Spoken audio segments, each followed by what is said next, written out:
Magandang araw po sa inyong lahat mga kababayan at welcome back dito po sa PNR. At ito nga mga kababayan, kapapasok lang na expose na Senado de Lima na mutla sa nilabas na pasabog ni Jinggoy Estrada Duterte. Yan mga kababayan, patungkol po riyan ang ating alamin at bibigyan ng komento mula po ito kay Pinoy News Updates. Nasa description po ang full video link ng video ito. Subscribe na po kayo. At ito pa mga kababayan, nasa thumbnail po natin. Tina po si Ping Lacson yan mga kababayan ha. Wala kayong puwang sa Senado. Dahil nga po dito, ito si former Senator Ping Lacson. Ako, mayroon po siyang linabas na statement kung saan sinasabi niya na ang Senado daw ay was invaded by former President Duterte. And that only Senator Risa Hontiveros stood up. Yan, mukhang kumakampi itong si former Senator Lacson dito kay Hontiveros. Ano bang gusto mong gawin? Pagtulungan si dating Pangulong Duterte? So yan mga kabayan, hindi talaga natin makita or something na malaman agad-agad kung ano talaga ang kulay ng isang politiko, no? As long as hindi po siya nagsasalita, no, hindi po natin malalaman ang kanyang kulay. So ito, nagpakita na nga ng kanyang kulay itong si former Senator Lacson. At kakampi pala ito ni Risa Hontiveros. Mamaya bigyan po natin yan ng reaksyon. At ito pa, former Senator Laila de Lima. Nako, grabe ang mga tinanong sa kanya. Ni Senator Jinggoy Estrada. Talagang ano kaya ang kanyang maisasagot? Mamaya nagpakita po kasi, no, ng mga ebidensya itong si Senator Jinggoy Estrada wherein, no, marami pong killings din ang nangyari, no, sa mga nakaraang administrasyon. And why Senator Laila de Lima is just only focusing on the Duterte administration. So yan mga kabayan, mamaya bigyan din po natin ng komento yan. At eto pa,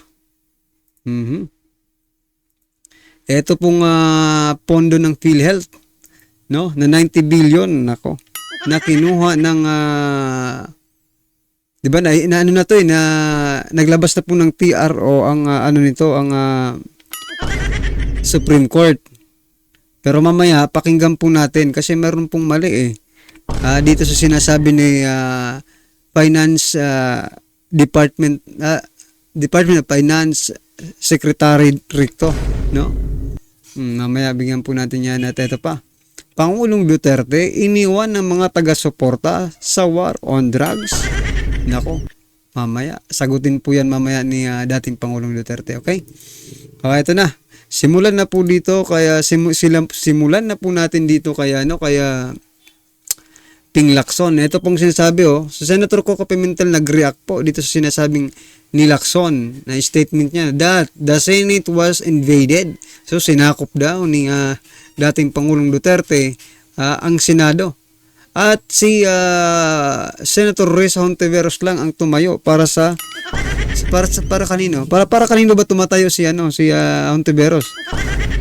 Maraming ang nagpasalamat sa kanya di ba?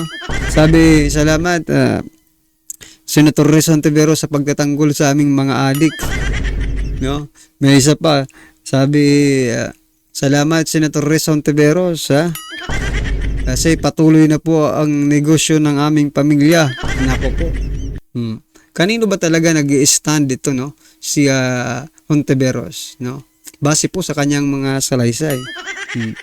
Sino ang para sa mga adiktos at sino naman po sa palagay nyo ang para sa bayan? Well, anyway, ito pakinggan po natin si Senator Coco Pimentel. Tweeted yesterday, said that the Senate was, quote, invaded by a former president and only one stood up to preserve the dignity of the Senate, and that's Senator Risa Hontiveros. Would you like to react on that, sir? Well, we respect the sentiment of the former senator and hope na makabalik siya sa Senado so that madagdagan So, ibig sabihin po dito ni Senator Coco Pimentel, oy, Ping Lacson, manalo ka muna bago ka mag-react, di ba? Before you react to the Senate, manalo ka muna para ikaw nandito ka. Ikaw mismo magtatanong, di ba? Dagan ang mga katulad ni Senator Risa Ontiveros. Tama, si Senator Risa, binigyan din naman natin ng 10 minutes. And of course, she made good use of her time, di ba? So she brought up very important, relevant allegations or subject matters. And of course, magiging part na yun ng records ng subcommittee. So when we write the committee report, considered na natin lahat yon. Sir tweeted yesterday, said that So yan mga kabayan, ano po ang inyong opinion dito kay Ping Lacson? Mananalo ba ito? Gayong alam na ng taong bayan kung ano ang kanyang kulay, para pala ito sa mga ano rin di ba? So, kung hindi ka pumapanig dito kay dating Pangulong Duterte, isa lang po ang ibig sabihin yan. Senator Risa Ontiveros, yung mga nag-aano sa'yo, nagpapasalamat. Talaga maraming papasalamat sa'yo. Active po sila ngayon Active po sila, okay? Ito pa mga kabayan, Laila de Lima. Ito, pakinggan po natin ang mga pagtatanong sa kanya at pagpapakita ng ebidensya ni Senator Jinggoy Estrada. For the years, if I may read, for the years 2001 to 2009, under the Arroyo administration, 91,762 killings were reported, or an average of 10.196 killings per year, 850 killings per month, or 28 killings per day. On the other hand, for the years 2010 to 2016, under the Aquino administration, there were 85,878 recorded killings, with an average of 14,313 killings per year, 1,193 killings per month, or 40 killings per day. You were the Justice Secretary during the Aquino administration. Why did you not investigate these killings? All right. May I start by saying that on the matter of EJ case in general, especially with respect to the killings of activists, I did recommend, and it was adopted. So, hindi niya po sinasagot ng direkta mga kabayan. Ang tanong, bakit hindi mo inimbestigahan yung mga killings na to? No? Parang inaano niya muna, gusto niyang aliwin, no? Para at the end of sa kanyang pagsasalita, no? Malihis niya yung tanong. Pero ito, pakinggan natin, There was this Administrative Order number 35, creating an interagency committee to look into the various drug killings. Senator De Lima, but I would like to put it on record that the resource person... So yan mga kabayan, ano po yung kinalaman nung sinasabi niyang ipinasa, di ba? Anong kinalaman nun sa tanong? Hindi niya po sinagot, no? Mga kabayan, bakit nga po ba? Marami rin naman pala. Sa panahon po ni Gloria Arroyo at sa panahon po ni Noynoy, marami po pala ang mga ginurgor. Pero bakit hindi siya nag-imbestiga? Sa panahon po ni Noynoy, siya po ang DOJ Secretary, which is, it is his duty to investigate, no, these killings. Pero wala siyang ginawa. Because, mga kabayan, nakikita na po natin that former Senator Laila de Lima is now politically motivated, no? Pinupolitika niya po itong nakaraang administrasyon. That's why hindi niya po masagot yung mga nakaraang panggugurgor. Diba? Na wherein involved din po siya. Kasi siya po ang Secretary ng Department of Justice. Dapat mas knowledgeable pa siya. Kaysa sa yumaong si Noynoy, no? patungkol dyan kasi direktang sa kanya mag-report eh. 'Di ba? Sa kanya po. O ano? O dapat talaga basura na po yan. AJK na yan kasi doesn't justify mga kabayan sa reality na kinakaharap natin ngayon, 'di ba? Sige nga. Pagkatapos ng administrasyong ito, kung ilan sa bagay, ngayon kasi maybe some of the killings will be not recorded, di ba? Hindi mare-record kasi sino pa bang lalapit sa mga authority ngayon. Well, anyway, ito pa mga kabayan, ito yung sinasabi ko na about sa PhilHealth. Although na naglabas na po ng TRO, yung Supreme Court, pero eto pakinggan pa rin po natin para maliwanagan tayo dito kaya Recto. Na eto, basahin ko muna yung caption mga kabayan. Duterte hindi kinuha pera ng PhilHealth kahit pandemic, no? Ngayon walang medical emergency, bakit kinuha ni BBM ang 90 billion ng PhilHealth? Ito po ang sagot. Why is our contribution for PhilHealth, why was it increased, I believe, from 4% or 4.5%? 3% to 5%. From 3% to 5% last February. If we have that much funds actually on standby, so can you explain if this is actually a necessary move to increase our premium when in fact there is money on standby there that we could use? It is because of the law that we passed in 2018. If I recall, it was 2018 when we were discussing the Universal Healthcare Act. It is incorporated in that law at that time that we had a schedule to increase from 3% to 3.5 to 4 to 4.5 to 5. And this was delayed during the time of the pandemic. So it was only applied after the pandemic, the increases. And as I pointed out, I don't know if I did here, but yes. So yan mga kabayan, dito pa lang sa sinasabi ni Recto, no?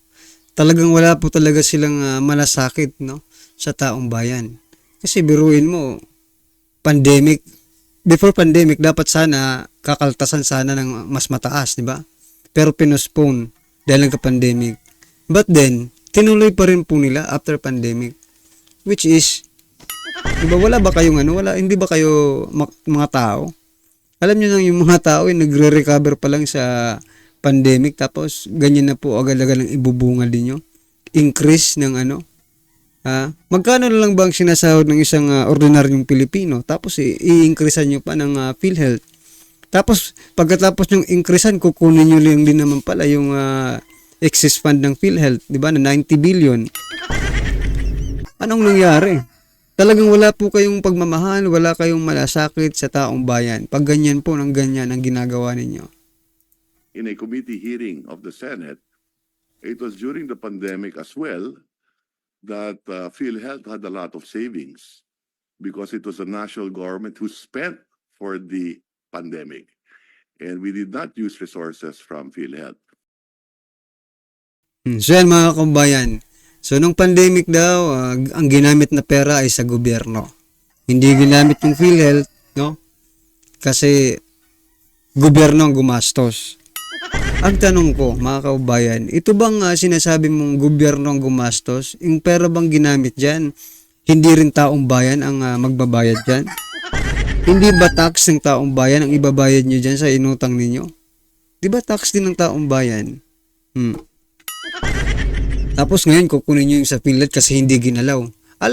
May rason siguro si former PRRD kung bakit hindi nila ginalaw yung pondong yan sa PhilHealth, no?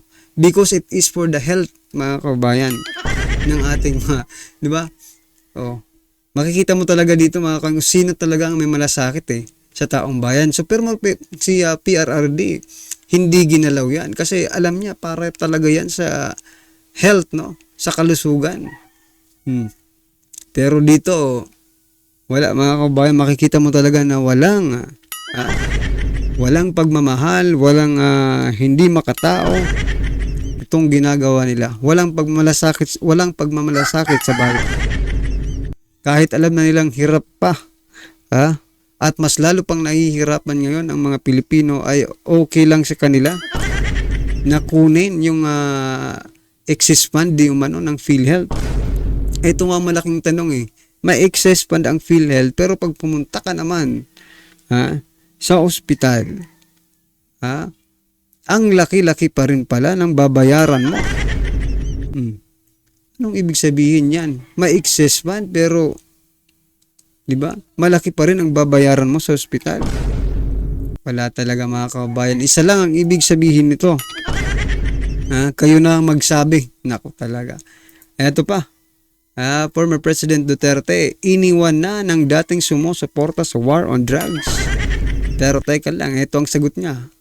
Now, Mr. President, ngayon na ikaw ay iniimbestigahan sa war on drugs, where are they now? Yung mga nagsusuporta sa iyo noon sa war on drugs. Hindi natin narinig ngayon. Iniwan ka sa ere. Ano po yung naramdaman mo? Takot. Alam ko kasi tao. Yung for the good time lang yan sila. Yung mga crisis kang ganito, wala ka namang kaibigan. Tama naman sabihin ng tao na, bakit kami may utang na loob sa iyo? Bayad ka. Trabaho mo yan. Tama yan. In theory, tama yan. Tama sila. Kayong mga pulis. Ikaw. Pati ako. Pero, yung dapat lang malaman na yung pagiging mayor ko, pagiging talagang presidente, dinibdib ko yan. Wala akong agenda. Wala akong dinagdag na baski isang poste sa bahay ko. Wala akong bagong kotse. Hindi ako nakatikim ng Mercedes-Benz. Dinibdib ko talaga ang trabaho ko para sa bayan ko. Ayaw ko maging hero. Now, Mr. President, Grabe mga kabayan, ang sarap-sarap pakinggan mula sa dating Pangulong Duterte, no? Ramdam na ramdam mo pag nagsasalita siya. Unlike this administration today, this present administration, mga kabayan, pag nagsasalita, tumitingin pa sa taas, kung saan-saan tumitingin, ano ba yan? You are not serious, no? Hindi sila po seryoso at they are not focused on helping, no? Helping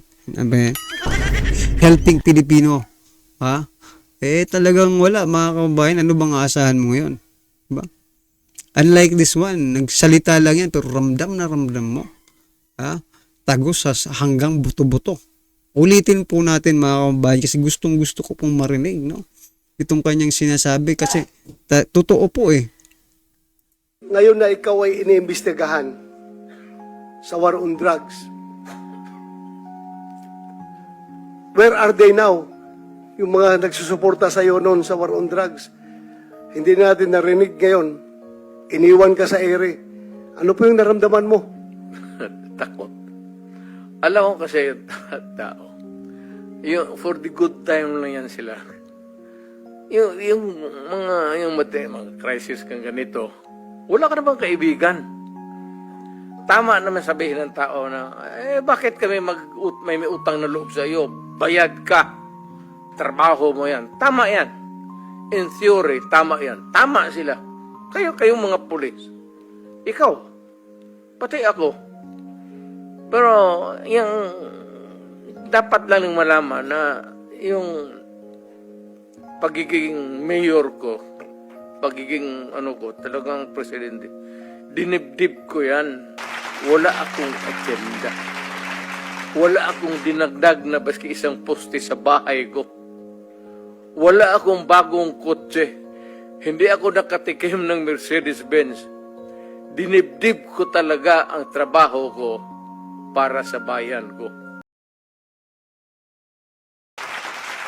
So yan mga kabayan, palakpakan po natin si dating Pangulong Duterte. Dinibdib niya ang kanyang pagtatrabaho bilang mayor at presidente, at nakita po natin ang naging resulta, mga kabayan, no? At na-experience po natin ang pagkakaiba, no, ng panahon niya at sa panahon ngayon. Pero mga kabayan, grabe ang administrasyong ito ay sinasabing bumaba ang kriminalidad sa panahon nila ngayon kaysa sa panahon ni dating Pangulong Duterte. Mas secure, mas safe daw ngayon. Ano sa palagay nyo? Palabasin nyo nga sila nang walang kasamang bodyguards. Yan paglakarin nyo sila sa hating gabi habang pauwi sa trabaho. Kung feeling ba nila safe pa rin sila? No, kasi itong mga itong nagsasabi na safe sila, hindi naman siguro ito lumalabas. Hindi naman siguro ito naglalakad at pauwi sa kanilang bahay kung di nakasakay at may mga bodyguards pa. Ayan mga kabayan, ano po ang inyong reaksyon, opinion patungkol po sa video ito ay comment po sa baba para at least alam po ng ating mga kabayan ang inyong opinion. Maraming salamat po.